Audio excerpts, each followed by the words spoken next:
Today's episode is one I believe we all need, especially in a world where burnt out has become the norm. My guest is a passionate advocate for stressed and burnt out professionals. She helps them ditch the guilt and overwhelm so that they can productively manage their time and daily tasks with ease and intention. So use this episode to set yourself up for success with regards to daily self-care and the power of boundaries. We will explore why burnt out can sneak up on even the most productive people and how simple mindsets and habit shifts can change everything. Welcome to the Minute Mastery Podcast, a conversational productivity and time management podcast where busy authors and entrepreneurs are inspired to create time for what truly matters.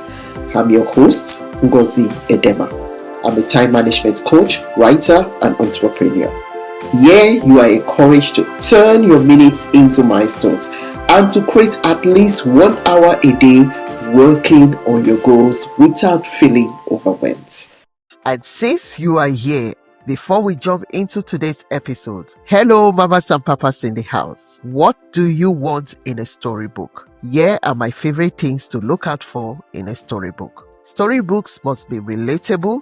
They should teach important lessons. They should have great illustrations. They should be evergreen. And finally, they should be fun to read. Mama's Daycare is all of the above. Here is a review of Mama's Daycare. This is a book with a heart, a delightful and warm story. Mama's Daycare highlights the selflessness of a little girl who makes her mom's welfare a priority as she prepares to go to school for the first time. A great life lesson, beautifully illustrated and simply narrated. Check it out on Amazon, available in the Kindle store and on paperback formats. So, joining me in today's discussion is Daniella Wolfe. She helps stressed and burnout professionals ditch out the guilt and overwhelm and productively manage their time and daily tasks with ease so they have the space and energy for self-care every day. I love this. I'm passionate about this. Welcome to the Minute Mastery, Daniella. Thank you so much for having me, Ngozi.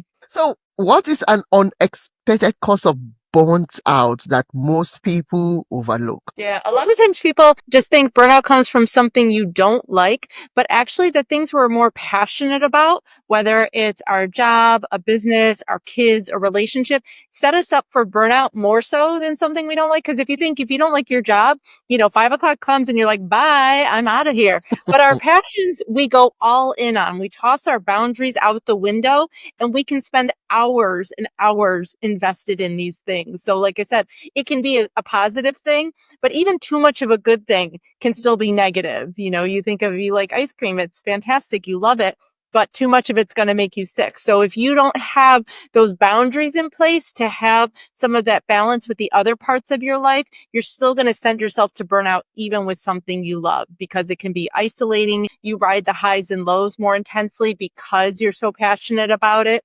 I remember one mom saying to me, I was like her first adult conversation in 2 days because she was so all in on her kids. She forgot to check in with people. She forgot those other parts of her life. So, to keep your boundaries in place, and I love boundaries, I know we'll talk about that a little bit later, is so important when it comes to finding that work-life balance, work-life harmony, work-life flow.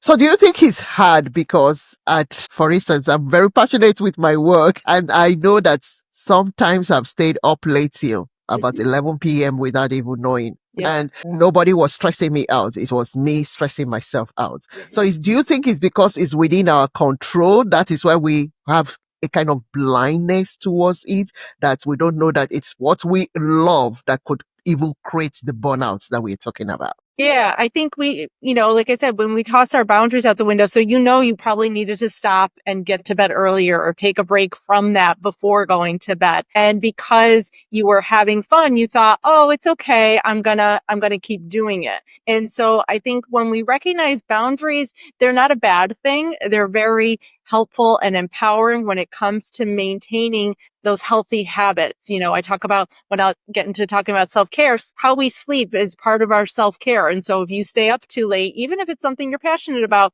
you don't get enough sleep, it's going to affect you in a negative way the next day. So the boundaries are in place to help you and everyone else around you to get that best version of you. Thank you. So why do you believe self-care is a daily necessity rather than a once in a while luxury? Yeah, I think we don't realize self-care is just as important as eating and sleeping and brushing our teeth every single day. You wouldn't eat on Sunday and think you're not going to be starving on Tuesday. So why would you do self-care just once and think you're going to be fine for the entire week? And so when I talk about self-care, it's not these unobtainable things that require a lot of time that can only be done once in a while. They're very practical systems and habits you can do in micro moments throughout your entire day. And so it involves everything from how you sleep, how you eat, how you move, how you dress, how you decorate and organize your home, how you think about money, how you connect with others. And these are all things you can do in small micro moments throughout your day. Just like you plug in your phone all the time and you're checking your battery to make sure you have enough charge, you're doing that with yourself then throughout your day. So you're not just feeling calm, but you're also feeling recharged and energized and confident. And when you show up with that confidence and energy, that's where everyone else around you benefits as well. So taking that time for you is so important for you and your job and your relationships. So you have an interesting formula, Mhm. exhausted to empowered. Mhm. So what is your exhausted to empowered formula and how can someone start applying it right now? Yeah. So the exhausted to empowered formula, even though we talk about self-care, it's actually part of a 3-step process where we look at your mindset, your time planning, and then your self-care. Because if you just go through and do the self-care, but you haven't worked on your mindset, and so you maybe feel guilt or you still have your to-do list running through your head, you're not necessarily going to feel the benefits. And I always believe when you think differently, you feel differently. And when you feel differently, you act differently. When you act differently, that's where you get those outcomes and goals you're searching for. So to start with that mindset, to start with how are you thinking? What creeps up? What are some of those negative thoughts and limiting beliefs that are sometimes just kind of ingrained in us from how we were raised, from our childhood, from our background, from our culture, that kind of get in the way, that might cause some guilt, that might cause us to feel like we can't do certain things or shouldn't do certain things. When we start then breaking those down, we also look at your time planning. How are you scheduling this? Because you should be planning it into your day, just like you do a doctor's appointment, a meeting, a lunch, all those kind of things. And just to be intentional, it might not be a matter of changing your schedule, even though we do look at your priorities and really making sure you're focusing on just what's really important that day. And I use a tool called the Eisenhower Matrix so that you can weed out what's important but not urgent, as well as what's urgent and not important. What kind of things can you delegate and what can you take off your plate completely, so that you're intentional with where your time is going. You're intentional with where your free time is going. I love building buffers in between different appointments so that either one, if life happens, I'm not going to be running late. I'm not going to feel stressed because I have that buffer time in between, as well as if nothing happens and I have an extra 15 minutes, I can start to use those self-care strategies then, which is that third piece of building in intentional moments throughout your day. And it can be as small as 30 seconds, 1 minute. But when you keep doing and adding those moments and stacking them, it allows you to be able to respond rather than react maybe emotionally when life happens. It allows you to take that pause and breath so you don't feel like you're just on this hamster wheel and you're going and going and going all the time. And so those 3 pieces, mindset, time planning, and self-care, are what make up the exhausted to a power formula. And I offer so many different ways for people to access that. Whether you work with me, I have a book out that lays out the whole thing. It's like a practical tool guide you can use to help yourself through it. I have a podcast, social media, like I want as many people as possible to be able to access these different strategies and start implementing them themselves. Thank you. Sometimes when we are trying to change something, we resist change. Mhm. Which part of this formula do people tend to resist the most and why do you think they resist that? I think it's not even resist, but it's the harder part. It's the mindset part. It's easy to add some actions and then be like, oh, that felt nice, or oh, it didn't work. But the mindset part is where we're really, retraining our brain. We're creating new neural pathways. And the science behind that involves some repetition. The analogy I love to use is that it's kind of like your thoughts are like hiking in the woods. And the path that everybody travels down is the one that's easy to follow because it's well worn, the grass is matted. Those are those thoughts you've had for years. And sometimes, we're not as kind to ourselves as we are to everybody else. And so those are some of those negative thoughts. And to be able to now create a new path, a new way of thinking, you need to have that practice of catching yourself when that old thought comes into play, and then replacing it with that new narrative, that new story you're telling yourself, that new way of thinking. And over time and practice, you develop, again, that ease of falling into those thoughts and that mindset. But that's where it does take a little bit more intention of making those things happen. And it doesn't always have to be a lot of hard work, but that repetition and consistency. I have like little sticky notes on my bathroom mirror to like remind myself of different things to say. You can't see it in front of me, but I have a whole quote wall of, again, just positive affirmations, positive things to think, to be able to change some of those, again, ingrained things that we've learned. And that can take some time because even though we don't like those thoughts, they're what we know. And when I say they're what's comfortable, it doesn't mean, again, that we like them, but it's what we know, it's what we're used to. And so we're just trying to break an old habit in how we think. And then once we do that, it's easy to start bringing these other pieces in and seeing it's helping us create that balance. Because when I talk about balance, it's not about necessarily everything being equal. It's our ability to adapt, pivot, have resilience, and then those boundaries. And so when you can start integrating these things, you start to find that balance because now you can see a different way of thinking about a situation rather than, you spill your coffee walking at the door. You're not beating yourself up. You're able to put a new thought in place, handle it differently. Like I said, respond rather than react, and then be able to keep rolling throughout your day in a different way rather than you had a bad morning and now the whole day's ruined. So why do you believe work-life balance is possible? Because Mhm. you've talked about it a little bit, Yeah. especially in a culture that glorifies hustle, because that's the culture we live in. Mhm. So why should anyone want to balance work and life? Yeah. And like I said, it's not about everything being equal. So finding some people like the term work-life flow. Some people like the term work-life harmony. Like I said, it's when you're able to adapt and pivot, have those resilience and boundaries, you find it's not just about focusing on your work or focusing on your life. It's about adding micro moments of you throughout your day so that you're not getting lost in all of that, and yeah, some days might be work heavy. Some days might be family heavy, but you're not lost in the shuffle of all of that. You're still a part of your priorities and your to-do list every day. And that's where you feel that sense of kind of like wholeness and harmony with how you're running through everything else in your day, because you're not the third thing that has to happen. It's not the work, life, and then me. You're part of your work and your life throughout every single day. Hmm. So can I ask you a personal question at this point? Absolutely. So what boundaries or beliefs did you have to change personally to find that balance? Yeah, my story goes back almost 20 years. My kids were younger. They were 4 and 6 months old. I was going through a divorce and I was trying to do it all, be it all, prove that I could handle things. I wasn't great at asking for help.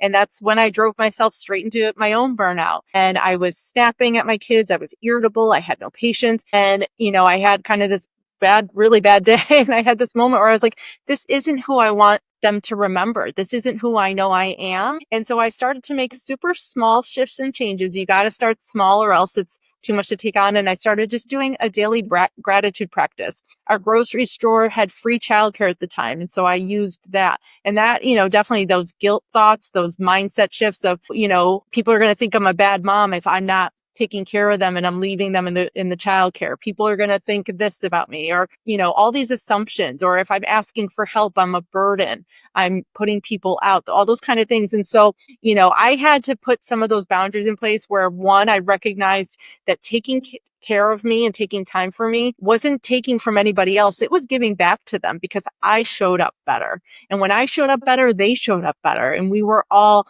kind of doing better and having better experiences. Bringing more people into their world was a good thing, bringing more people in to help support you. You always hear it takes a village. And so putting some of these habits and things in place. See, I start and end my day with me every day. That's a boundary, I've been doing now for quite some time. And it looks different every single day. There's 4-minute HIIT workouts. There's small ways where I can fit in my movement and my meditation, but it looks different every day. Some days I have 30 minutes, as well as at the end of the day, I do my skincare and I read. And sometimes it's only 3 sentences and then I conk out. Sometimes it might be 3 pages. But the consistency of those 2 things, at least how I start and end my day, is a boundary that I've found, really works for me in how I'm able to set myself up for success each day. And so it took some practice. And like I said, there's some days that look totally different than others. I have friends, as well as clients I've worked with, where we all have very different ways of how we approach this. Knowing what the options are helps you find what works for you in the different seasons of your life, helps you at least have then the ability to adapt and pivot. If things aren't going your way that day, maybe then your commute becomes part of where you're fitting in your self-care. My son calls me on his drive home from work every day because he's an adult now, so that connection part, finding the relationships, reaching out to an old friend, listening to a book on tape or a favorite podcast is how I fit some of those things in. Sitting at the stoplight or in traffic and noticing maybe the sunshine shining that day, a bird outside, hearing a kid laugh at the grocery store, hearing a conversation. There's so many different ways to add in these different parts of self-care, whether it's holding your morning cup of coffee in the morning and for 30 seconds feeling that warm mug, sipping that coffee and really savoring the taste of it, smelling it, hearing the coffee maker, that 30 seconds. Science has shown, lowers your stress level, lowers your heart rate, lowers your cortisol levels. And so being able to bring your body back to that calmer state multiple times throughout your day, regardless of what activity you're doing, you not only then, help yourself stay more in that state more often, but also you train your body that muscle memory so that if you need to get into that state, it remembers, oh yeah, when I have my coffee cup in my hand and I take a deep breath and I smell it, I can relax a little bit. So it really, by building these small habits and boundaries, and I think I went off a little bit from the question, but I hope that kind of answered. Yeah, that you did well. So you've been working with professionals, Mhm.